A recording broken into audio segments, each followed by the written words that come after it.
বড় বড় সেনা অফিসারদের হাতে লাঠি থাকে কেন? সৈনিকের হেলমেটের উপর এই নেটের বা রহস্য কি? শুরুতে লাঠির রহস্য জানুন। বাংলাদেশ সেনাবাহিনীর অল্প কিছু অফিসারদের হাতে দেখা যায় এই লাঠি, যাকে বলা হয় কমান্ড স্টিক।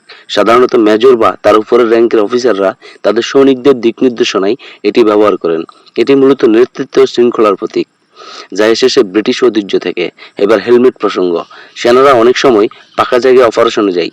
হেলমেটের উপর এমন নেট না থাকলে রোদে হেলমেট চকচক করে, ফলে প্রতিপক্ষ জেনে যায় কোথায় সেনা অবস্থান করছে। তাই এই নেটের ব্যবহার করা হয়। সেনাবাহিনীর প্রতিটি সৈন্য ও অফিসারদের টুপিতে একটি ছোট্ট ধাতব বেজ থাকে। এটিকে বলা হয় ক্যাপ বেজ, যেটা প্রত্যেক সৈনিকের রেজিমেন্ট পরিচয় বহন করে।